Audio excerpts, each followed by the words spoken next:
That for a couple of years. That's an excellent truck. Yep, that's one of the trucks I drove for 2 years. Looks like to me, it looks like truck number 2.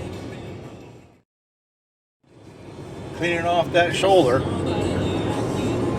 Doing a pretty good job.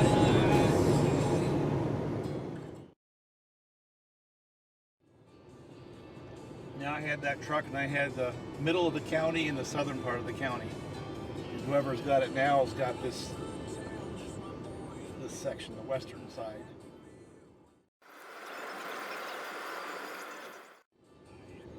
Have him try to work around that mailbox. Did a good job.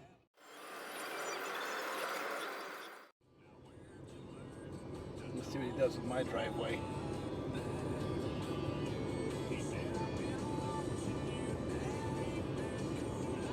Yeah, that wing peels that snow right off of there.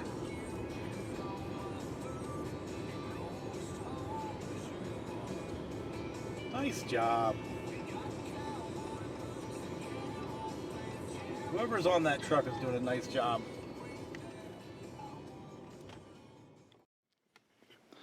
Well, the tag on this one said it felt like it was down on power, right? So I'm just going to test compression anyway. But before we even get into it, see if you haven't seen one of these before. Look at that wire. Because it's got a lot more fin than the standard 372s, even though it has a new cover, pushes the wire right into them and just kind of eats a hole. Then it starts arcing and doesn't run good. Let's just hope that's all that's wrong with the saw, because that would be a real easy fix for him. It's an older 372 X-Torq and 2014. That's usually past its bearing problems. So I'm cautiously optimistic this is just going to be things like fuel line and ignition. Wouldn't that be nice for this fella? Now I understand that because of the extra volume of all this hose, this gauge is always going to read a little bit low, right?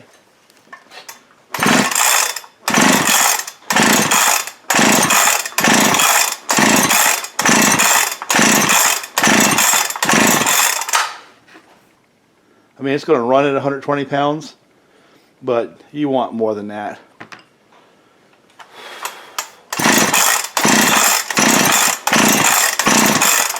That's it. That's all it's going to get. That thing took a hard lick, didn't it? Look at that. Busted right there.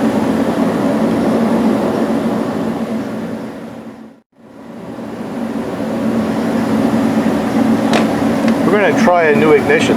See how it was, the wire was wearing on the fins right there?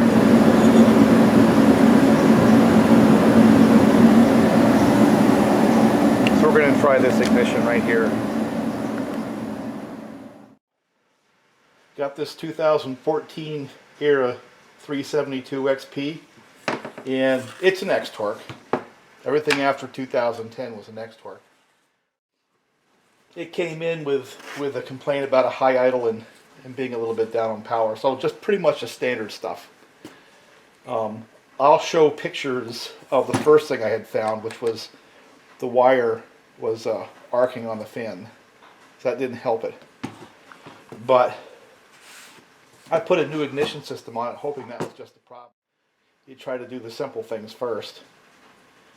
And what I'm going to do now is show you the quick and dirty way to find out whether or not the bearings are shot in this damn thing. Okay? I'm going to get a bunch of arguments, but I've just done this and seen it so many times, I figured I might as well just show you guys real time. I got 3 of them I'm going to do this week that are the same thing, and they all react the same way. Once those bearings are kind of free to roam around in there because they're not being held apart by the nylon cage, then the crank has a chance to sort of move around and open up the seal, so the seal fails. So the symptom you get when the bearing is failing on the PTO side is it doesn't idle well, right? And sometimes it has a high idle, And if you catch it before it completely comes apart, you can salvage the saw. And I'm hoping that this one here we've caught soon enough. Because once the balls bounce out of the bearing and end up in the saw, you can't really do anything with it. But, I mean, it looks fine. Pulls over, has compression. And what I'm going to show you here is sort of a quick and dirty way of eliminating a lot of potential issues that it might be. And I've come to do this on the X-Torques because I've done enough vac tests and enough of that where it's almost a waste of time. Especially if you start having sort of a sense of what the issue is. I just do this simple test, and if this simple test comes back positive, there's no sense in doing all the other crap. Trust me on that. I mean, statistically, you might find one saw or another that you run into other issues, but I'd say 9 times out of 10, if it fails this particular test, it's the bearing.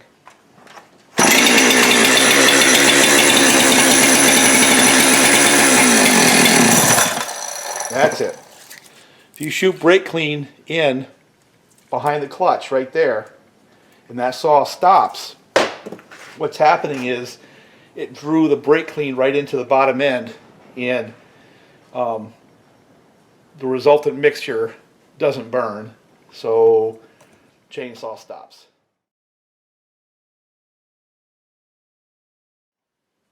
Well, you know, before I get too crazy on this, what I am going to do is I am going to pull the clutch, and I am going to look inside there.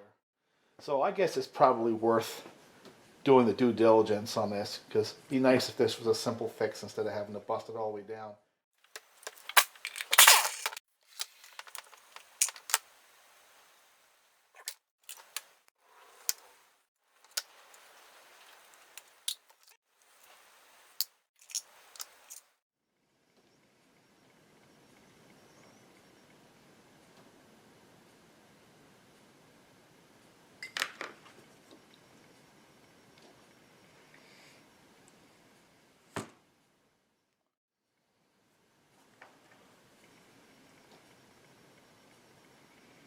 But that seal just came right out of there. That's weird. Why would that seal come out? Look at that.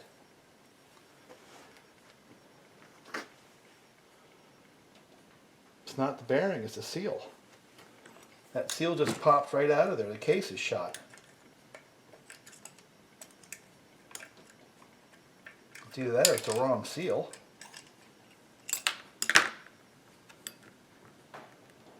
What's the chances that that's the wrong seal?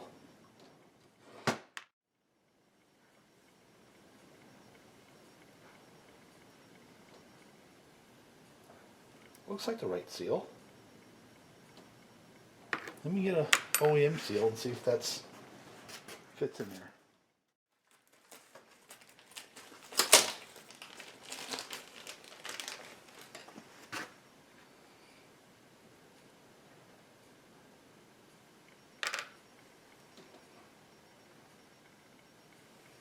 Case is shot. For whatever reason, the hole for the seal is too large.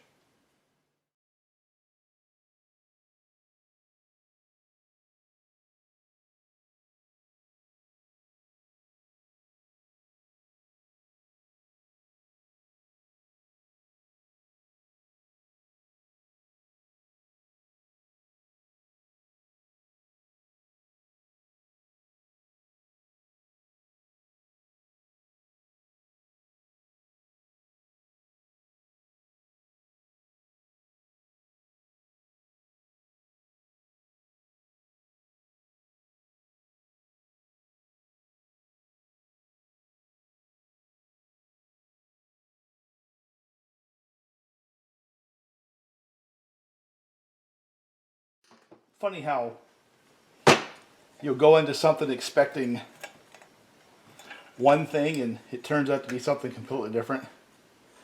Well, that's kind of what happened here, because I was expecting bearings, and what I ended up with is case problems. So this presents an opportunity. One of the tools that the Farmer Tech people make is a small puller for doing flywheels and the like. I'm going to see if it works on a Husky. How's that? first thing I need to know is it the right thread? And the answer is yes. This is what it is. It's a very simple puller. Now, as compared to what I do with a 2-jaw, with this one here, you've got to pull the starter dogs apart, you know, which is a little bit of a pain in the ass. The screws are T27s.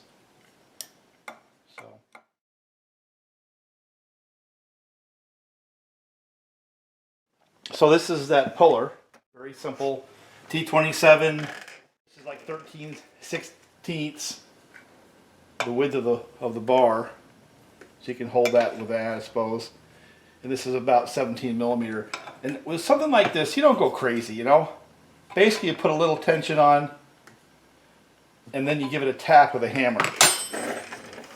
And if that's rigid enough, that flywheel will pop right off of there. And if it's not, then you got to crank it a little more. Has a lot to do with the rigidity of the system.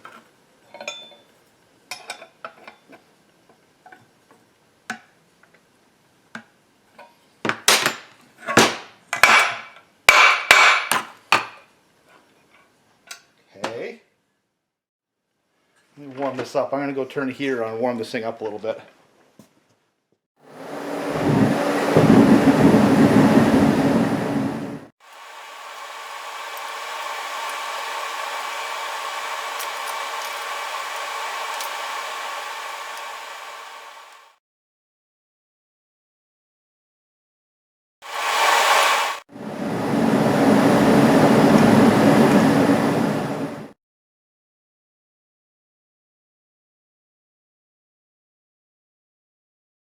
So what do I think of this little thing? Well, good news and bad news on this. One, the good news is it worked, right? And actually that was a pretty stiff pull because there was some corrosion on the end of the crank. So that actually had to get pulled pretty hard to get that off of there. So the good news is that it worked. The bad news is if you look really closely, that hole is not square. That is at an angle. And that hurt the effectiveness of this tool because it wasn't lined up. Okay? And the other thing was it bent. Pushing that hard was enough to bend it. The question is, will this ever work again? Probably yeah. Will it be bent more? Probably yes. Would I buy one? I don't know. I probably would buy one if I had to use it once. But I wouldn't want to use this over and over. The solution I've used for decades just works faster and easier. The other issue with this style is, I mean, you can get those kind of pullers. I mean, you can go right down to your auto parts store. You can get a like a harmonic balancer type puller. You know, that'll work as well as if not better. If this is cheap, I don't know what the price is. If this thing is like $5 and you got to use it for 1 or 2 projects, sure, it'll be fine. But if you're going to do a lot of 372s, this is probably not the solution you're going to use. Not only was that not square, which meant it took a little more force than usual, which effectively bent this, but also you got to pull apart. You got to pull the starter parts, the starter dogs apart, and that's a pain in the neck. The 2-jaw puller I use, I don't have to pull anything apart on the flywheel. So, did it work? Yes. Would I buy one? I don't know. I think I might get something different.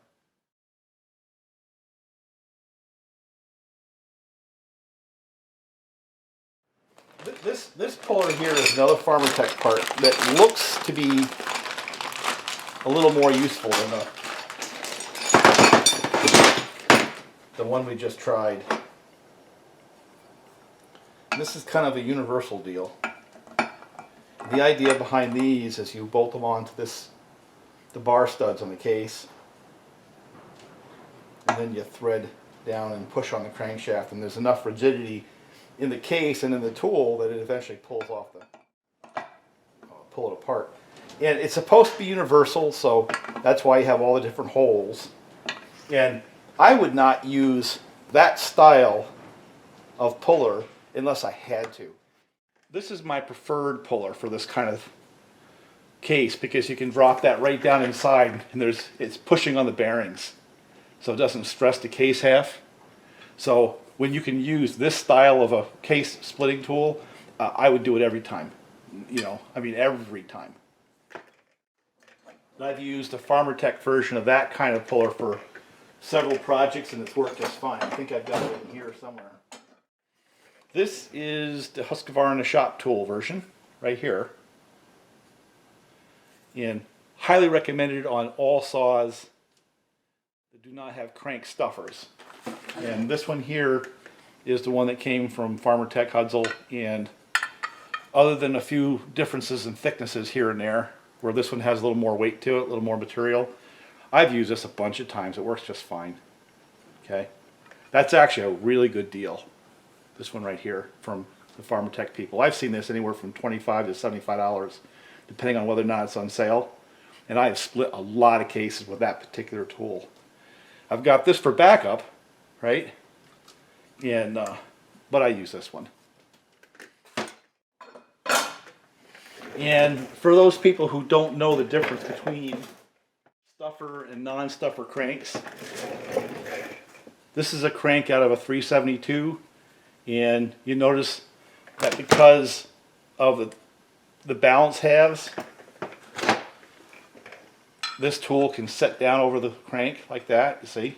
And that's why you can use that style of a case splitter with saws with this style crank, and all you have to be able to do is have the tool span the crank, right? Well, if you have a crankshaft that has stuffers on it, you can't get in there, right? The stuffers are in the way, you're not pulling them out. This is from a 562. And when you have that style crankshaft that have those plastics full circle stuffers, then you have to use this other style puller, if that makes any sense to you guys. So let's just give it a try, because I honestly don't care about that case at this point. It has proven to be a failure. And to review, I went into this knowing that it was running lean and knowing that it had lean type issues. So I immediately assumed it was my guilty culprit of so many times the nylon cage bearings. Imagine my surprise when I took it apart and saw that those nylon cage bearings were just fine, thank you very much. But that seal literally fell out of there. It was leaking around the side of the seal because the seal to case interference had somehow or some reason had been destroyed, where it doesn't seal at all there. Now this is the other reason why the C-clamp style is easier to use, because you just sort of drop it in there and start winding. That's all you got to do, you know what I'm saying? This one here, you got to put it on here, put the nuts, the bar nuts on there, kind of line it up. And that's supposed to sit up like that. Yeah, let's just give it a shot, see what happens.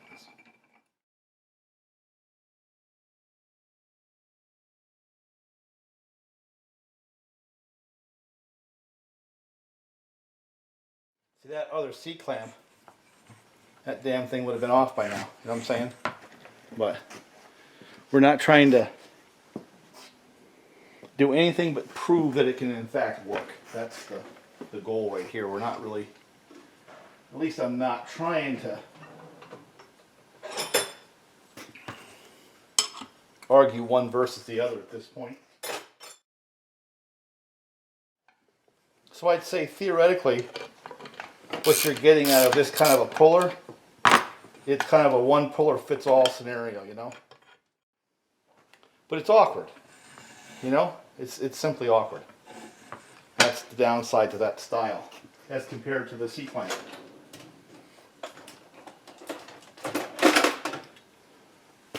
So I would consider this puller right here actually a win.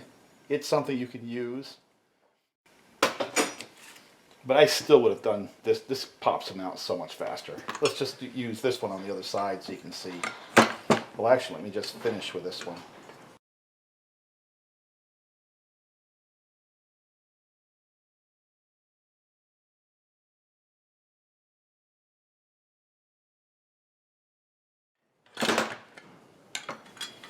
took a little bit of force, right? In scenarios like that, that other style I think can hurt the cases. So that's a nylon cage bearing that has survived. But it is rough. Wow. So I'm going to replace it. How's the crank? I think the crank is fine. The crank is good. How did that get opened up? It looks like something spun in there, but I can't even imagine why a seal would spin in there. You know? So something really funky happened to this case, and I don't know what it is. Ah, here it is. Check this out. Here's the seal. It just falls in, falls out.